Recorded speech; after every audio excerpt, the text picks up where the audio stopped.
Hello दोस्तों, welcome back to my channel PCM classes में आपका स्वागत है। दोस्तों आज का जो आपका टॉपिक होगा वो होगा केमिस्ट्री क्लास 12th का लेसन नंबर 2 का टॉपिक आपका है आयतन प्रतिशत। इससे पहले भी मैंने बहुत सारे क्वेश्चन डाले हैं प्लेलिस्ट में, या तो ऊपर आई बटन है, पहले आप उस वीडियो को ज़रूर देखिए, जिस कारण यह वीडियो आपको बहुत अच्छे से समझ में आने वाला है। तो चलो शुरू करते हैं।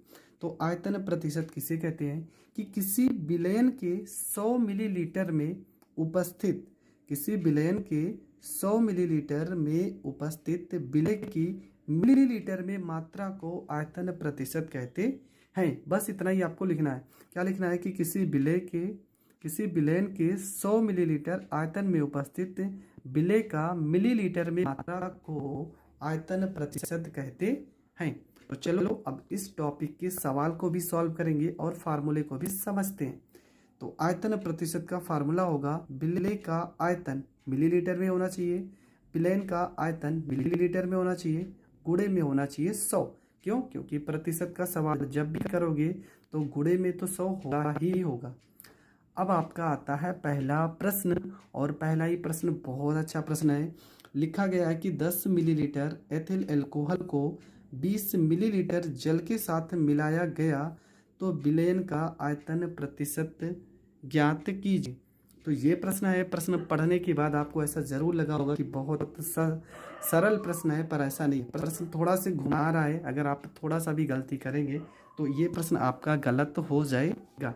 सबसे पहली चीज़ तो यहाँ पे ये 10 मिलीलीटर जो है ये एथिल अल्कोहल, ये आपका विलय है। तो आपको विलय और विलयन और विलायक तो पता होना चाहिए। तो विलय आपका कितना हो गया? तो विलय आपका दिया है 10 मिलीलीटर। तो यहाँ पर लिखेंगे विलय का आयतन, विलय का आयतन। ठीक है, तो विलय का आयतन आपका कितना हो जाएगा? ये हो जाएगा 10 मिलीलीटर। ठीक है, तो विलयन का विलय का आयतन कितना हो गया? 10 मिलीलीटर। अब यहाँ पे लिखा है 20 मिलीलीटर जल के साथ। तो ये आपका जो जल दिया है ना, ये आपका विलायक है। तो विलायक का आयतन आपका दिया है 20 मिलीलीटर। आपका दिया कितना? 20 मिलीलीटर। तो यहाँ पे लिखेंगे विलयन का आयतन, क्योंकि विलयन को निकालना जरूरी है, क्योंकि विलयन आपके फार्मूले में है। तो लिखेंगे विलयन का आयतन बराबर, ये क्या हो जाएगा? 10 प्लस में 20। क्यों? क्योंकि विलयन क्या होता है? विलय प्लस में विलायक। तो 10 में अगर हम 20 को जोड़ देते हैं तो ये आ जाएगा 30 मिलीलीटर। अब हमारे पास विलय है और विलयन है, क्योंकि फार्मूले में विलय और विलयन का ज़रूरत है। तो विलय और विलयन को निकालना पड़ेगा। तो फार्मूला क्या हो जाएगा? आयतन के लिए हम वैन वाला v और प्रतिशत लगा देते हैं। तो फार्मूला क्या होता है? विलय का आयतन। तो विलय हमारा कितना है? विलय का आयतन है 10 मिलीलीटर। तो ये आपका 33.33% आपका करेक्ट आंसर हो जाएगा। बढ़ते हैं अगले प्रश्न की ओर। तो हमारा जो अगला प्रश्न है, क्या लिखा है कि 50 मिलीलीटर HCl को 250 मिलीलीटर जल में घोला गया तो प्राप्त विलयन का आयतन प्रतिशत ज्ञात कीजिए। तो सवाल में ये 50 मिलीलीटर आपका क्या है? तो ये आपका है विलय। तो ये सारी चीज़ें आपको पता होना चाहिए कि आपका विलय क्या है और विलयन क्या है। तो विलय का आयतन आपका कितना दिया है?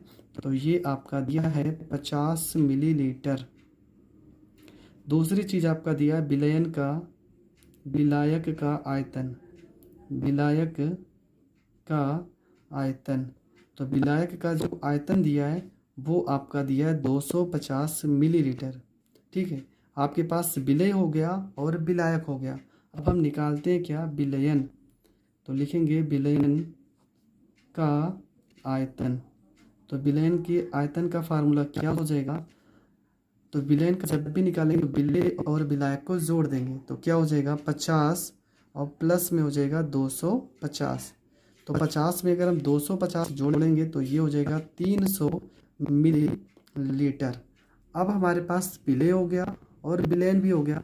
अब आते हैं फार्मूले पे। तो आयतन प्रतिशत के लिए लिखेंगे v प्रतिशत। ठीक है, तो फार्मूला क्या होगा? विलय का आयतन। विलय आपका कितना दिया? 50। तो 50 लिखेंगे ऊपर, बटे में होगा विलयन का आयतन। तो विलयन का आयतन है 300। तो यहाँ पर 300 गुणे में हो जाएगा आपका 100। 1020 1020। तो आपका वैल्यू निकल के आएगा 50/3। और 50/3 को आप लिख सकते हो, 3 को अगर 50 में भाग करोगे 16 3 48 0.3 मतलब 6% तो 16.66% आपका करेक्ट आंसर हो जाएगा। आई होप आपको ये प्रश्न भी बहुत अच्छे से समझ में आया होगा।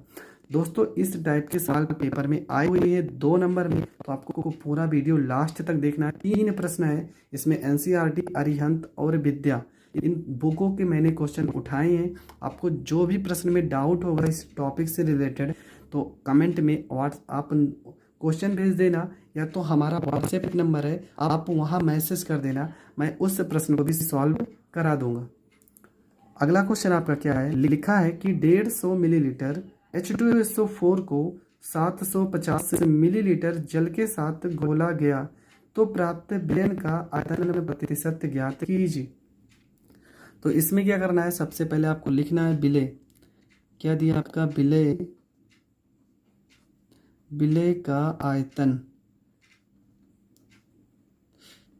तो विलय का आयतन आपका कितना दिया है, 150, तो ये हो जाएगा 150 मिलीलीटर, ये आपका हो गया विलय का आयतन।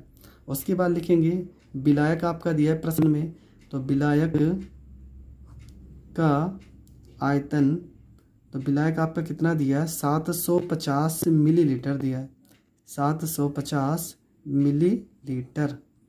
इसके बाद लिखेंगे हमें चाहिए विलयन, क्योंकि इस फार्मूले में आपको विलयन का ज़रूरत पड़ेगा।